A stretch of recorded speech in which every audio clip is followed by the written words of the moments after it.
Bonjour, nous préparons le 3e dimanche de Carême, c'est la deuxième année liturgique, et donc on nous propose un programme tout à fait extraordinaire. Comme d'habitude, nous commençons par l'Évangile. Alors c'est l'Évangile selon Saint Jean, au chapitre 2, où Jésus vient dans le temple qui est à Jérusalem, après avoir changé l'eau à Cana, ville de la Galilée.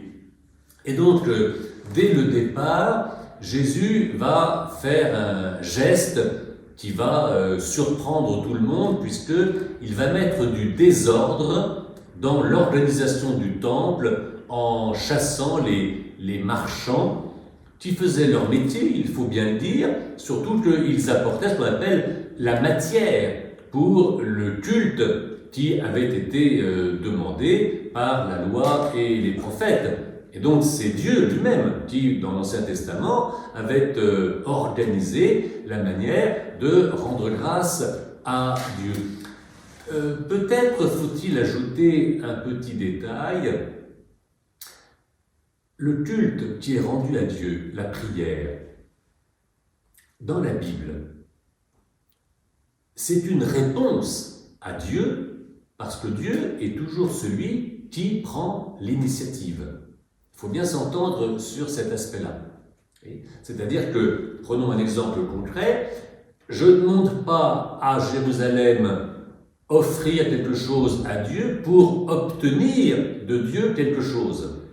Ça, c'est la démarche un peu spontanée que moi, le premier, je suis capable de faire. Mais, en écoutant la loi et les prophètes, je change d'attitude.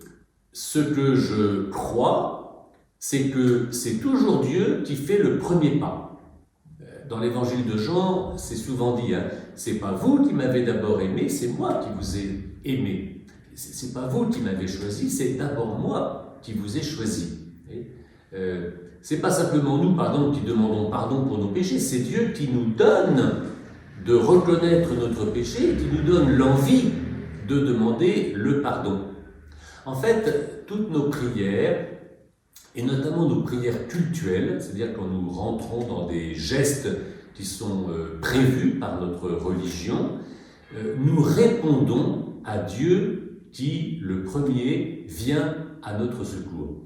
Ou encore, en d'autres termes, c'est parce que Dieu nous a vraiment fait du bien que nous venons à la messe, pour prendre un geste tout à fait précis et caractéristique de notre tradition spirituelle. Quand nous venons à la messe le dimanche, nous venons rencontrer Dieu qui nous appelle, qui nous parle, qui nous invite, qui nous convoque.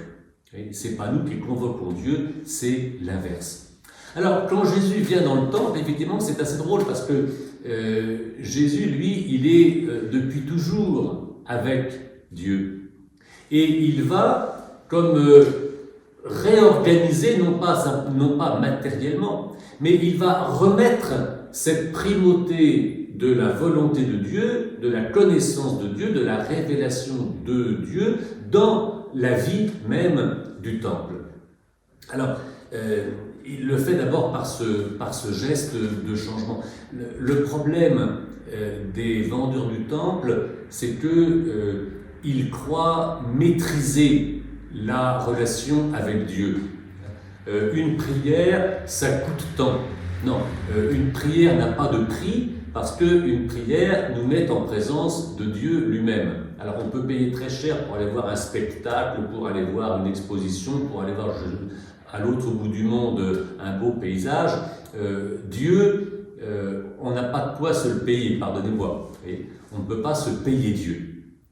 Donc attention, il y a une tentation de diminuer ce qui se passe dans la rencontre religieuse, dans la rencontre cultuelle, et c'est pourquoi Jésus va signifier qu'on met fin à toute cette organisation qui devenait beaucoup trop matérielle. Et il va donner justement ce fameux signe, vous voyez, par un changement d'ordre.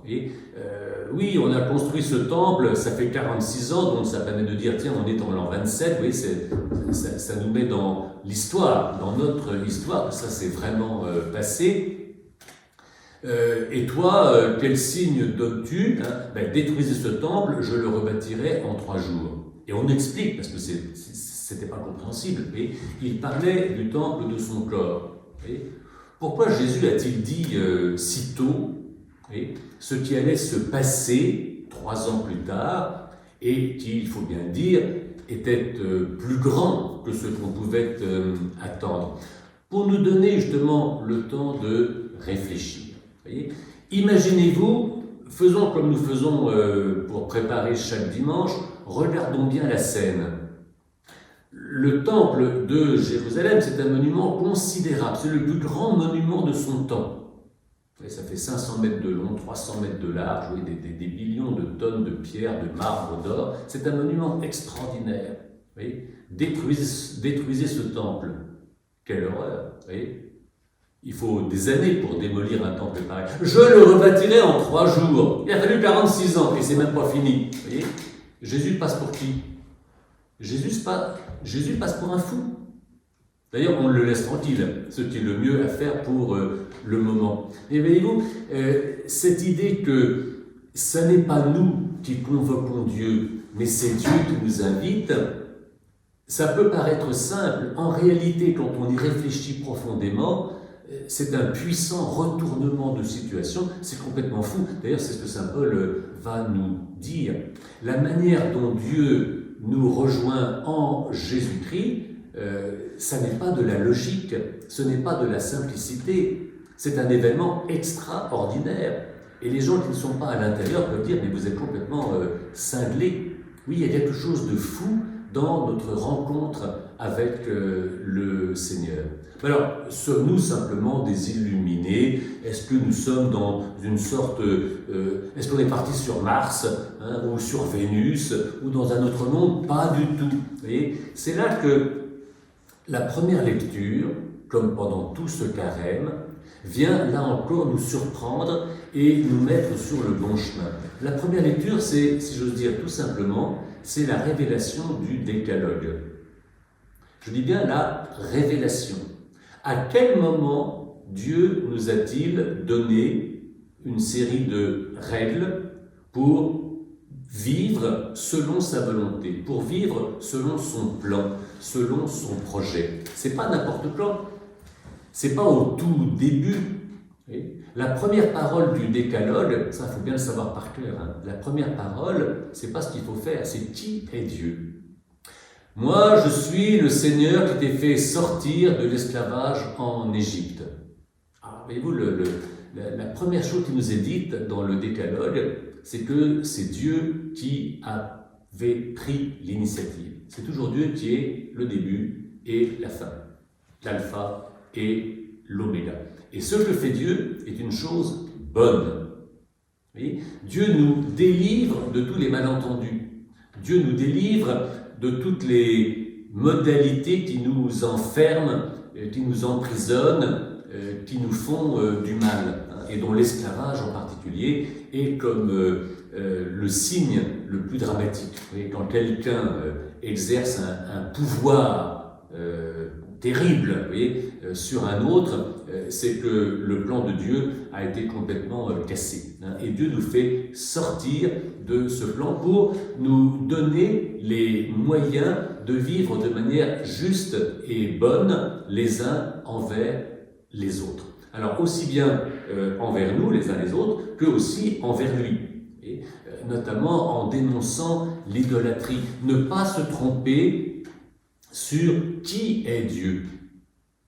On fait de Dieu généralement dans nos images, si on regardait la scène, est-ce que Dieu est un super potentat, un homme très fort, qui exerce son autorité, sa puissance de manière un peu arbitraire? Non, Dieu est quelqu'un qui vient libérer. Pharaon, c'est un prince totalitaire tout-puissant. Dieu nous fait sortir de cette logique et il veut établir entre lui et nous une relation de droiture et de justice. La droiture, elle habite tout le décalogue. Et ça peut être pour nous un excellent moyen d'y voir clair dans notre comportement. Curieusement, ce n'est pas par rapport à la charité que nous pouvons discerner ce que nous faisons de bien ou de mal. Parce que l'amour, par définition, puisqu'il s'enracine en Dieu lui-même, n'a pas de limite. Vous ne pouvez pas dire simplement « j'aime pas assez quelqu'un ». Ah non, parce qu'on ne peut jamais aimer assez quelqu'un. C'est dans l'éternité qu'on aimera parfaitement. Par contre, dans nos relations, aussi bien avec Dieu qu'avec notre prochain ou envers nous-mêmes, sommes-nous droits? Sommes-nous justes? Ça, c'est une appréciation qui, à mon avis, est beaucoup plus claire et que Dieu a comme le besoin de nous rappeler ou même de nous révéler parce que c'est une mesure qui nous permet d'y voir plus clair. Cette droiture et cette justice, elle existe aussi dans la prière, dans la relation avec Dieu, c'est-à-dire dans la vie proprement religieuse. Et la vie religieuse, c'est pour ça qu'on nous montre Jésus dans le temple, ça n'est pas une partie extérieure à l'autre partie de la vie.